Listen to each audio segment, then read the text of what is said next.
Když Jana Sedláčková psala své sestře v pátek ráno zprávu jedeme. V neděli večer jsme zpět. Mám tě ráda, byla to poslední slova, která od ní kdy kdo slyšel. Jana, 26, a její přítel David Král, 28, byli obyčejný pár z Olomouce. On pracoval jako servisní technik v elektrofirmě, ona učila výtvarnou výchovu na místní základní škole. Žádní dobrodruzi, žádní influenceři, prostě dva mladí lidé, kteří se milovali a chtěli na pár dní vypadnout z města. Jejich plán byl jednoduchý: odjet autem do oblasti u bývalých dolů nedaleko Vrbna pod Pradědem, kde za časů socialismu probíhaly geologické průzkumy a těžba. Dnes tam zůstaly jen opuštěné šachty, porostlé vchodové šachty, zarostlé lesní cesty a mohou zastřená tajemství. Chtěli tam jen stanovat, fotit krajinu, projít se po starých lesních stezkách a večer opéct bušty na ohni. Tato oblast oni četli v jednom internetovém blogu, prý krásná, divoká a zapomenutá. A přesně to hledali. Jana si zabalila starý analogový fotoaparát, David mapy a kompas. Mobilní signál tam prý mizel, ale to jim nevadilo. Právě to je lákalo: ticho a klid bez oznámení, vibrací a sociálních sítí. Z Olomouce vyjeli v pátek dopoledne starou Škodou Fabia kombi. Zastavili v Rýmařově, dokoupili vodu, paštiky, baterky a plynový vařič. Počasí bylo nádherné, podzimní lesy zářily barvami a v rádiu hráli folk. Všechno nasvědčovalo tomu, že je čeká perfektní víkend. V neděli večer se ale domů nevrátili. Nejdřív to nikdo nebral vážně. Možná zůstali o den déle, možná se rozbilo auto. Ale když se v pondělí nedostavili ani do práce, Jana nevyučovala a David neodpovídal na žádné zprávy, sestra Jany začala jednat. Zavolala policii a oznámila jejich zmizení. Policie v Rýmařově zareagovala rychle. Věděli, že v Jeseníkách a přilehlých oblastech se ročně ztratí několik lidí. Nevždy to končí tragicky, někdy někdo zabloudí, jindy se někdo opije a přes noc přespí v lese. Ale tohle bylo jiné. Dva dospělí, zkušenější turisté, kteří nikomu neřekli nic o změně plánu a nezanechali žádné stopy. Začalo se pátrat. Do oblasti byli vysláni psovodi, hasiči, členové horské služby. Nad lesy létal vrtulník. Místní dobrovolníci se připojili k pátrání, pomáhali s drony, nosili čaj a polévky záchranářům. Po 3 dnech nalezli první stopu Škodu Fabia, opuštěnou na zarostlé lesní cestě, která nevedla nikam, na žádné mapě ji nešlo dohledat.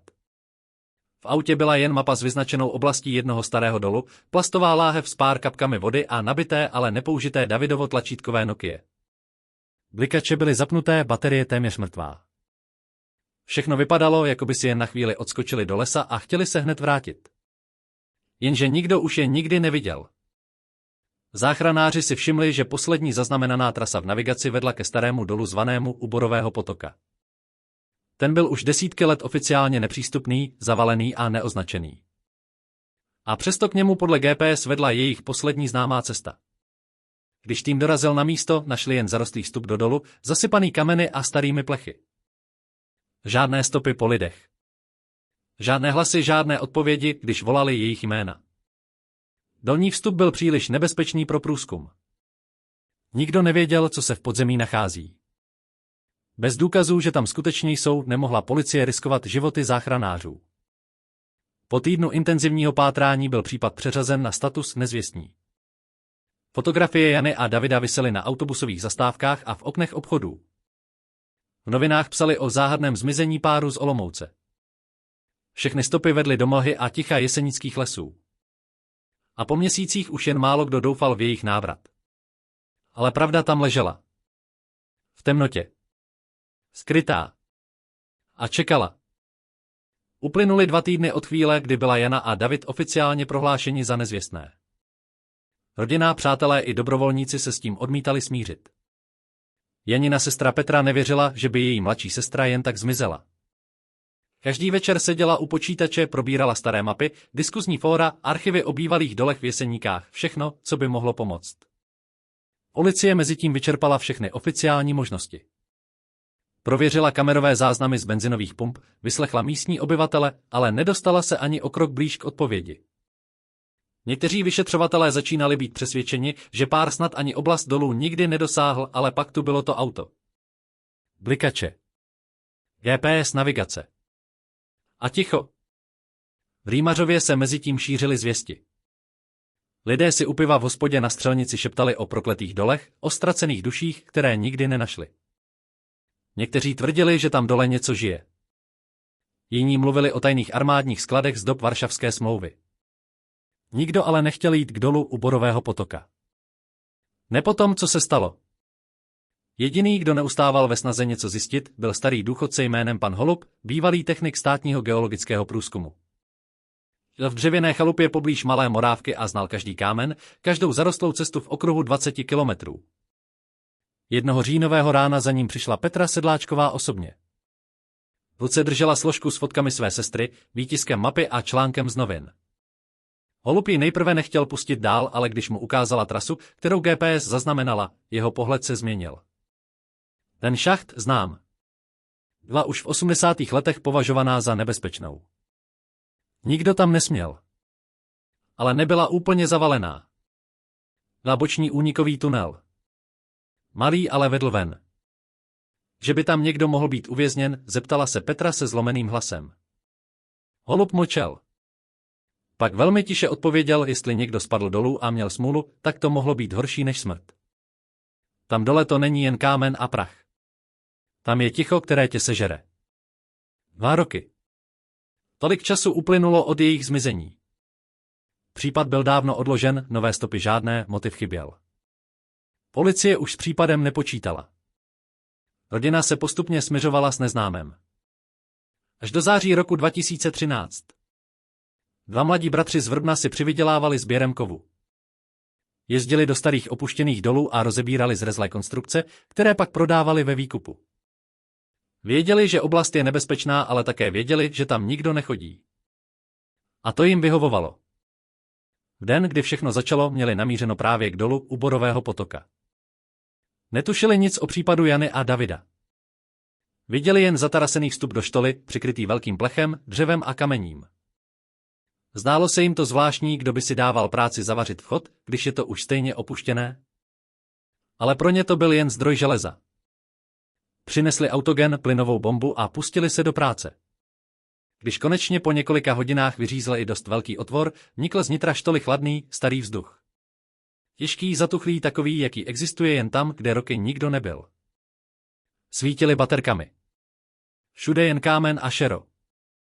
A pak zahlédli něco, co je donutilo stuhnout. Na konci úzkého tunelu, téměř v dosahu světla, seděly 2 postavy. Nehybné. Opřené zády o zeď, hlavy svěšené. Bratři nevydali ani hlásku. Pak jeden zašeptal, to jsou lidi. V panice se vyhrabali ven, naskočili do pickupu a ujeli několik kilometrů zpátky, než chytili signál. Volali policii. Za necelé 2 hodiny byla oblast uzavřena. Byla nalezena v tichu a tmě. 2 osoby, muž a žena, sedící vedle sebe. Jejich oděv byl vlhkostí stvrdlý, ale neporušený. Všechno působilo klidně. Až příliš. Jakoby jen odpočívali. Ale jejich těla byla v pokročilém stádiu mumifikace, dehydratace udělala své. Ale nejděsivější bylo to, co objevil patolog. Oba měli mnohočetné zlomeniny nohou. Holení kosti, nárty, kotníky, rozdrcené. Nešlo o náhodu. Tohle bylo důsledkem pádu z velké výšky. Ale těla nevykazovala žádné další zranění, žádné známky boje, útoku, střelby. A tváře zůstaly pokojné. A pak si forenzní tým všiml stropu štoly. Nad místem, kde obě těla seděla, zela v kameni kulatá díra. Starý vertikální výtahový šacht, který vedl až k povrchu. Možná zakrytý trávou, dřevem, prknem a pak se propadl. Obraz se začal skládat, Jana a David šli po povrchu, přehlédli zakrytý otvor a zřítili se dolů. Pád jim způsobil vážná zranění nohou. Nemohli chodit. A pak? Někdo přišel. Někdo věděl o bočním vchodu. A místo pomoci ten vchod zevnitř zavařil. Zapečetil je. Když dorazili kriminalisté z krajského ředitelství do oblasti u dolu u Borového potoka, byl den zamračený, chladný a tichý. Vzduch mezi stromy byl těžký, jako by věděl, že se zde odehrálo něco, co lidská mysl jen těžko pochopí. Byla oficiálně identifikována až po několika dnech díky zubním záznamům a vzorkům DNA. Janina matka omdlela, když jí policie doručila zprávu. Davidova sestra se rozplakala přímo na chodbě služebny. 8 let žili mezi nadějí a zoufalstvím. A teď měli odpověď. Ale ne úlevu. Lékařský posudek potvrdil, že příčinou smrti bylo postupné selhání organismu v důsledku dehydratace a šoku. Jinými slovy, umírali pomalu, v bolestech, v naprosté tmě a tichu. Bez jídla, bez vody, bez naděje. Jeden z vyšetřovatelů, zkušený a otřískaný letitou praxí, přiznal později novinářům, bylo to to nejtižší místo, jaké jsem kdy zažil. A přitom jsem nikdy neslyšel hlasitější výkřik zoufalství. Ale jak to, že byl vchod zavařen? A hlavně zevnitř? Forenzní tým se vrátil do štoly s novým vybavením a podrobným plánem dokumentace místa. A to, co zjistili, vyrazilo dech i těm nejotrlejším. Ocelová deska, která zakrývala vedlejší vstup, nebyla jen náhodně přiražená nebo připevněná. Byla profesionálně přivařená k vnějšímu skalnímu rámu. A co bylo děsivější, sváry byly udělány zevnitř. To znamenalo, že někdo musel být ve štole, měl vybavení, měl čas a hlavně věděl přesně, co dělá. Ale potom člověku nezůstala ani stopa. Uvnitř štoly nebyl nalezen žádný generátor, žádný autogen, žádné nářadí. Ni benzín, ani stopy po vozidle. Jen kamenná tma. A 2 těla. Teorie, že Jana a David mohli po pádu sami zavařit vstup, byla nemožná. Neměli nic. Byli zranění. Sva se mohli hýbat, natož svářet kov. To znamenalo jedno, někdo je tam našel. Viděl je, jak sedí dole, zlomení a bezmocní. A rozhodl se. Nepomoci. Ale zavřít. Tisk začal případ okamžitě přetřásat. Z tajemného zmizení mladého páru se stal nejděsivější případ moderní kriminalistiky na severní Moravě. Titulky plnily servery a noviny. Ale policie zůstávala zdrženlivá. Jediné, co potvrdila, bylo, že smrt Jany a Davida byla pravděpodobně způsobena úmyslným jednáním třetí osoby. Začalo se znovu vyšetřovat. Tentokrát s cílem najít toho, kdo je zamkl ve smrti. Prvním krokem bylo prověřit, komu patří pozemky v okolí. Vty a doly byly většinou opuštěné, vedené na stát, nebo jednoduše vymazané z katastru. Ale parcela, na které se nacházela právě štola u Borového potoka, byla oficiálně od roku 2003 v dlouhodobém pronájmu. Najít nájemce netrvalo dlouho. Byl to muž jménem Vladimír Horák, dnes už 66letý bývalý zaměstnanec Československého státního geologického úřadu. Po revoluci se stáhl do ústraní, koupil starou hájovnu hluboko v lesích nad Karlovem a žil tam sám. Nepřijímal návštěvy, neúčastnil se společenského života, dokonce neměl ani internet. Sousedé ho popisovali jako divného, ale neškodného.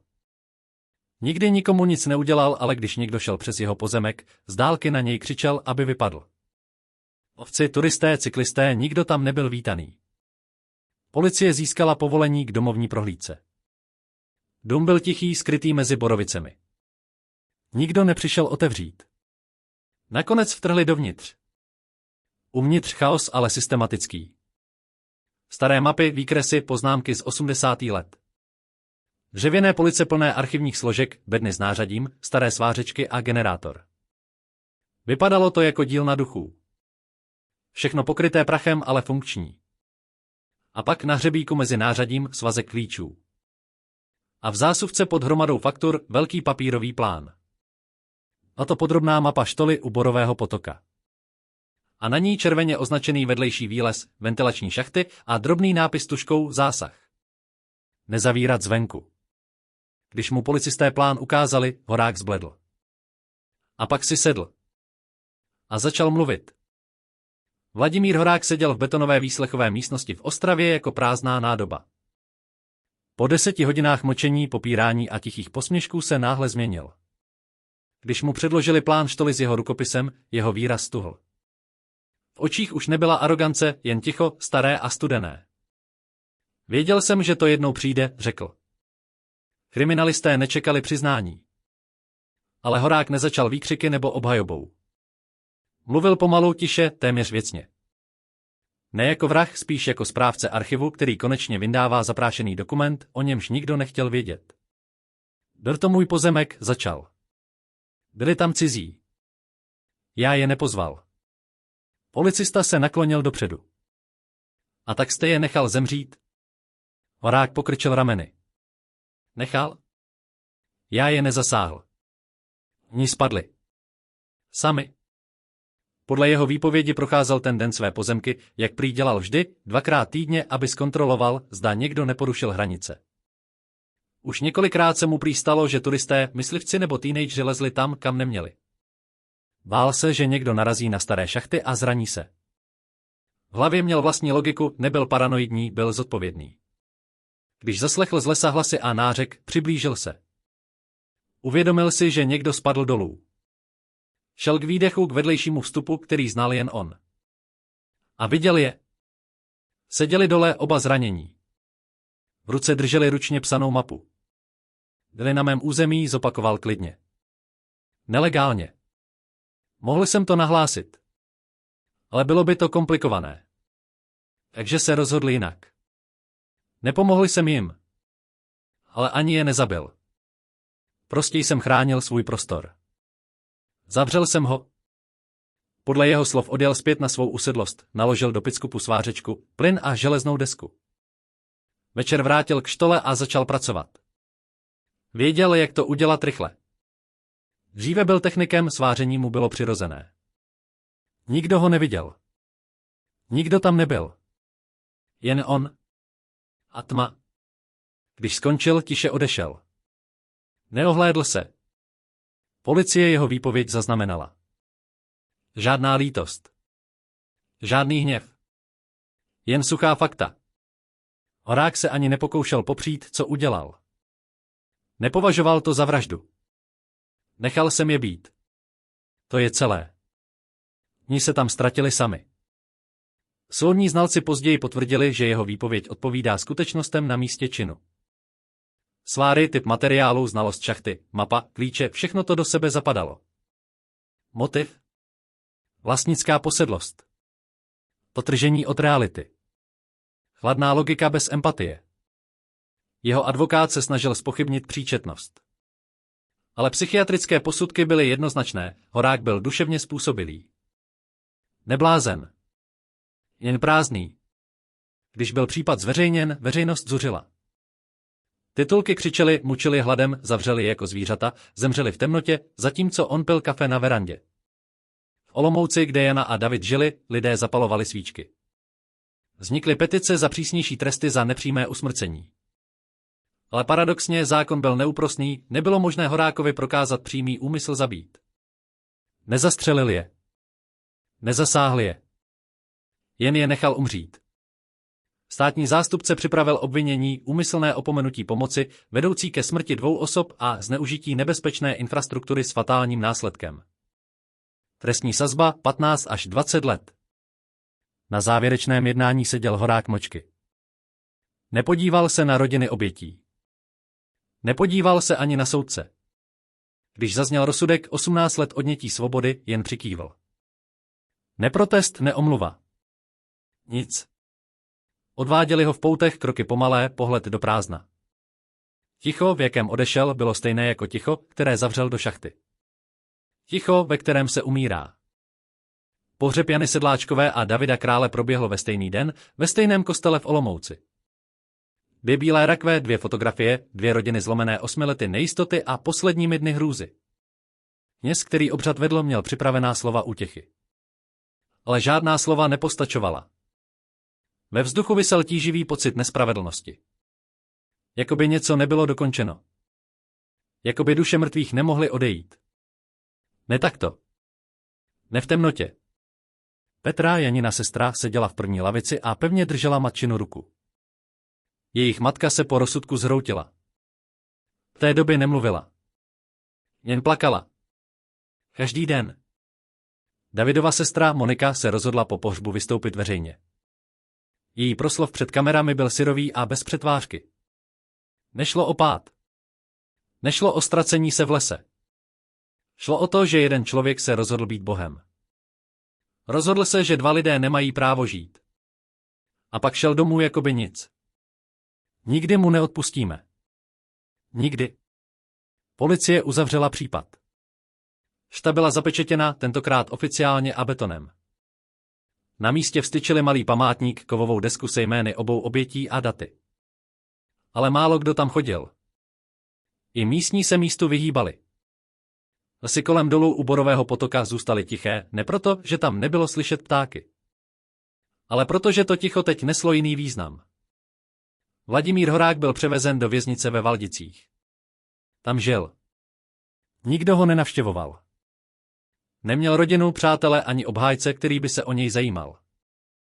Ve vězení působil stejně jako na svobodě, tichý, uzavřený, nepochopený. Jediný rozdíl? Teď nemohl zavírat dveře za jinými. Petra se pokoušela vrátit do běžného života. Ale každodenní realita jí připomínala, co ztratila.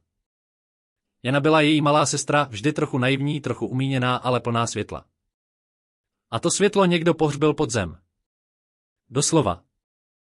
Začala psát blog. Nazvala ho Ticho není prázdné.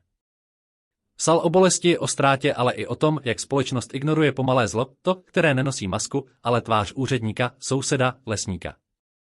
Blog se rychle rozšířil. Lidé začali sdílet své příběhy, své strachy, své zlomenosti. Začala iniciativa, aby byly opuštěné doly oficiálně zmapovány a zabezpečeny. Petice nazbírala 100 000 podpisů. Senát přijal návrh novely zákona, který umožňuje povinné značení všech podzemních objektů i na soukromém majetku. Smrt Jany a Davida změnila zákon. Ale změnila i město. Jednoho dne v listopadu o rok později stála Petra znovu u památníku. Bylo brzy ráno, mlha seděla mezi stromy jako duch. Přinesla 2 svíčky a složila papír.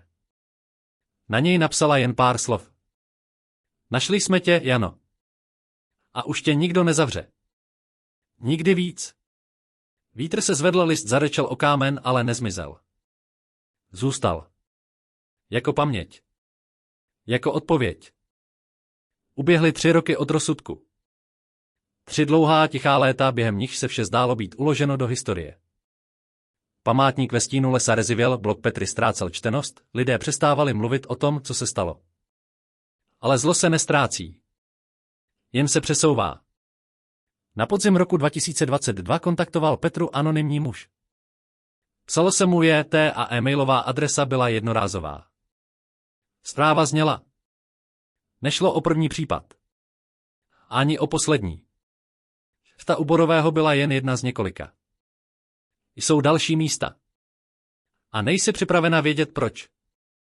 Petra zprávu nejprve ignorovala. Myslela si, že je to provokace nebo nemocný fanoušek. Ale něco v tom tónu, něco ve formulaci ji nenechalo klidnou. Začala znovu procházet staré zprávy, archivované články, fóra. A objevila vzorec. Za posledních 10 let zmizelo na severní Moravě celkem 11 osob, jejich těla se nikdy nenašla. Většinou šlo o turisty, geocachery, opuštěné trampy nebo cyklisty. Všichni zmizeli v okruhu 50 kilometrů od Jeseníků.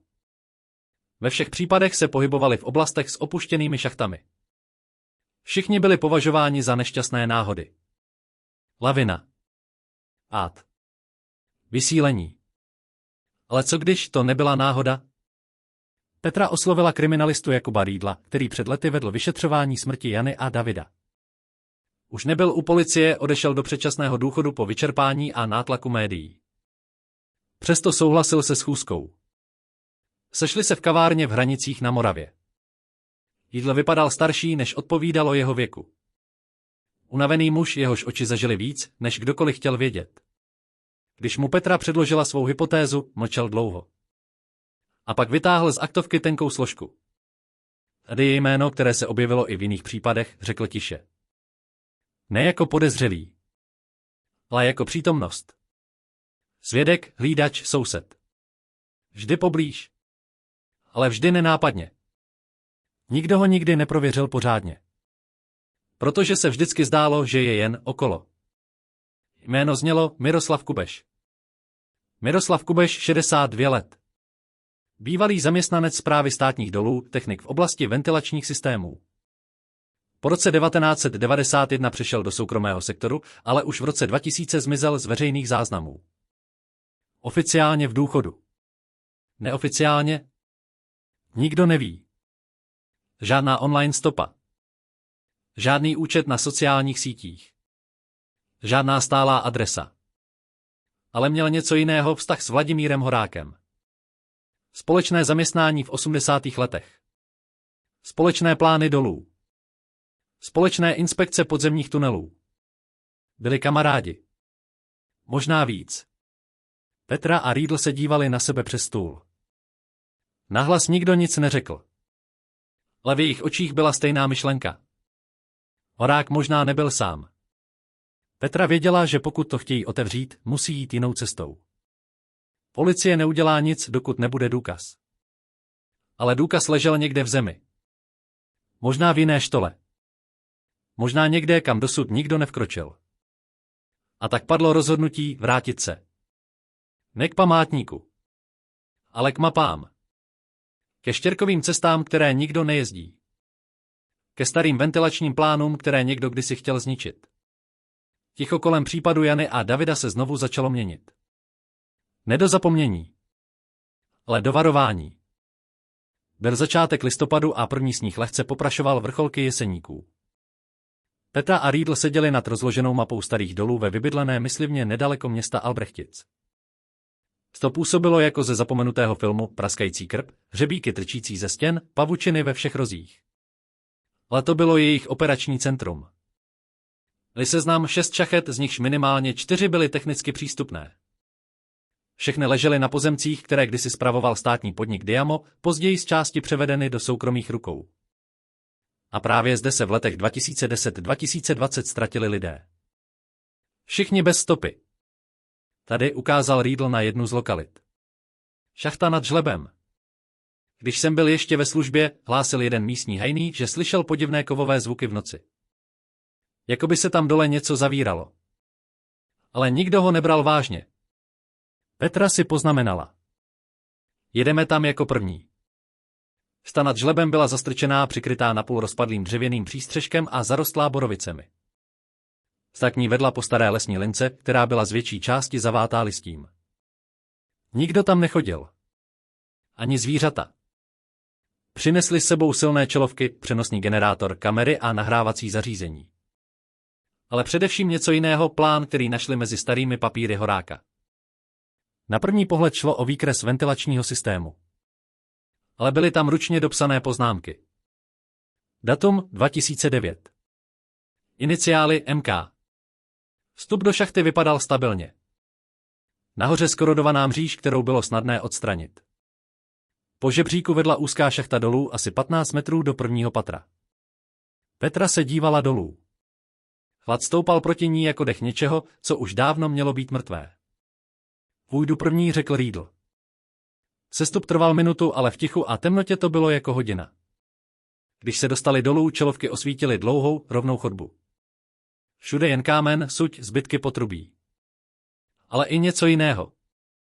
Na zdi byla načmáraná značka Červený kříž, přesně takový, jaký viděli na plánu od Horáka. Vedle něj zavřeno 2012. Petra polkla na prázdno. Tohle někdo zapisoval. Vede si záznamy. Za rohem našli něco, co vypadalo jako malá místnost, technická komora. Uvnitř stála stará kovová postel, kýbl, zrezivělý termos a svazek provazů. Vedle toho plastová krabice. Uvnitř záznamy. Ručně psané poznámky, jednotlivé jména, data, šipky. A mezi nimi něco, co Petra nedokázala pochopit hned, fotografie. Bylo tam 8 polaroidových snímků. Všichni lidé na nich měli výraz překvapení. Někteří strach. Někteří se dívali do kamery, jako by netušili, že někdo fotí. Jeden muž byl svázaný. Jedna žena měla přelepená ústa. Poslední snímek ukazoval zadní část známého auta, červená Škoda Fabia. Petře se podlomila kolena. Bylo to auto Jany. Někdo tady fungoval roky, zamumlal Riedl. Možná pořád funguje. Vzali záznamy, nahráli vše do zálohy a urychleně místo opustili. Ale při výstupu si Petra všimla něčeho, co jí vehnalo mráz do páteře. Na kovové části žebříku, hned u výlezu, byl čerstvý otisk ruky. V prachu. Prst směřoval dolů. Jakoby je někdo sledoval. Jakoby jim někdo tiše říkal. Ještě jste neskončili. Petra v noci nespala. A před sebou ty fotografie, skopírované v počítači, a rukou psané poznámky plné zkratek, šifer a čísel. Ty tam iniciály, které se opakovaly MK, VH, ale i další RZ, LS. Některé z nich odpovídaly zmizelým osobám z posledních let. Ale ne všechny byly veřejně známé. Na jedné z poznámek stálo: zavřeno. Dílka 5 dní. Muž odolával. Žena tichá. Bez signálu. Teplota stabilní. Jako laboratorní záznam. Ale týkal se lidí. Na další stránce Petra našla 4 čísla souřadnice. Když je zadala do mapy, zobrazila se lesní oblast v pohoří Hrubého Jeseníku, poblíž bývalé vojenské stanice, dnes opuštěné. Tam nevedly žádné cesty. Něj turistické trasy. Petra poslala informace Riedlovi. Odpověď přišla během 5 minut. Jedeme zítra. S vybavením. Bez policie. Zatím. Druhý den se vydali k označeným souřadnicím. Auto museli nechat 3 kilometry od místa, dál už šli pěšky. Vla byla hustá, les tichý a ostrý jako nůž. To působilo, jako by se zde nic nehýbalo už roky. A pak to našli. Starý betonový vstup, maskovaný větvemi a plachtou. Na první pohled zarostlý, opuštěný. Ale v plachtě byly záhyby. Někdo ji sundával a znovu natahoval. Nedávno. Za plachtou byl vstup do šachty. Kovové dveře. Zavřené. Na zemi ležel čerstvý oharek cigarety. Někdo je uvnitř, zašeptal Riedl. Sakra, možná právě teď. Neodvážili se jít dál bez zálohy. Vrátili se zpět k autu a kontaktovali Riedlova bývalého kolegu z Ostravy, Tomáše Kubeše, který pracoval nyní jako expert na extrémní prostředí a šachtové záchrany. Když slyšel jméno Miroslav Kubeš, na chvíli se odmlčel. To je můj strýc, řekl tiše. Ale už roky s ním nikdo nemluví. Po smrti ženy se úplně uzavřel. Něco na něm bylo jiného. Souhlasil, že půjde s nimi. Přivezl vybavení, senzory pohybu, kamery, čidla na co, kyslík, dokonce i malý dron pro průzkum štoly. Vstup naplánovali na další den při svítání. Ve 4 hodiny 45 minut ráno stáli opět před vchodem. Ticho. Plachta stále na místě. Dveře nepoškozené. Riedl, Petra a Tomáš se navázali na lano a vstoupili. Šta byla široká, scházela se spirálovitě dolů. Po stěnách vedlo staré potrubí. Byla tam elektřina. Nebo její stopy. Kabely vedly do hlubin. Ve vzdálenosti asi 150 metrů sestupu dron zaznamenal boční prostor. Na kameře se objevila místnost, černé stěny, stolek, železná postel. A někdo seděl v rohu. Postava. Klidná. Nereagovala na dron. Petra tiše zašeptala, je to on? Tomáš jen kývl. Nejspíš. Ale proč neuteče? Když dorazili k místnosti, byla prázdná. Postel, zápisky, starý plynový vařič, několik šanonů. Ale žádné známky přítomnosti člověka. Dron neukázal jiný výlez. A přesto někdo tam byl. Nebo je. A pak to uslyšeli. Z dálky. Kovové cvaknutí. Tiché. Zneklidňující. Zvuk zavírání dveří. Petra se otočila k Riedlovi. Oči měla rozšířené. On ví, že jsme tady. Ve štole bylo něco zvláštního. Nejen chlad, nejen tma. Bylo to ticho, které se měnilo, když jste se přestali hýbat. Jakoby samo naslouchalo. A když jste udělali krok, vrátilo vám ozvěnu z jiné části, než odkud přišel zvuk. Petra, Riedl a Tomáš stáli v křižovatce 3 chodeb. Dron selhal, ztratil signál. A kamery, které postavili před vstupem, přestaly vysílat. Něco rušilo frekvence. Tohle není obyčejná šachta, zašeptal Tomáš. Někdo tu systémově vybudoval něco. Síť. Petra šla první. Držela v ruce mapu, ale většina z těchto chodeb na ní nebyla. Přesto vedla tým dál, krok za krokem, dýchala mělce, srdce jí bušilo jako kladivo. A pak to ucítili. Neslyšeli. Ucítili. Zápach. Neplyn. Neplíseň. Ale člověk. To kůže něco zkaženého. Přítomnost. Za dalším rohem našli místnost. Na rozdíl od předchozích byla upravená, světlo z baterek odráželo bíle natřené stěny.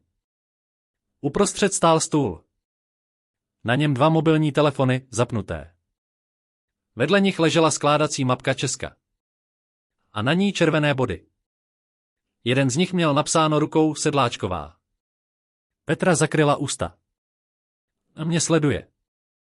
Riedl rychle prohledával stůl. Našel složku. Uvnitř detailní sledování Petry, jejího blogu, adresy, data, fotografie jejího domu, rodiny, dokonce školky, kam chodila její neteř.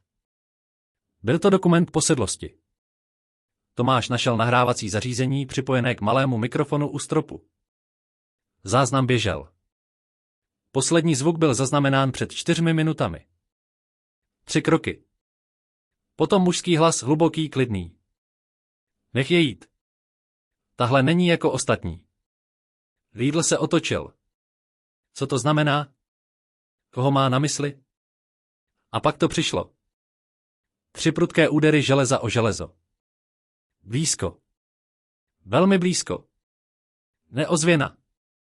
Ale signál. Petra zbledla. To je způsob komunikace. Jako jazyk.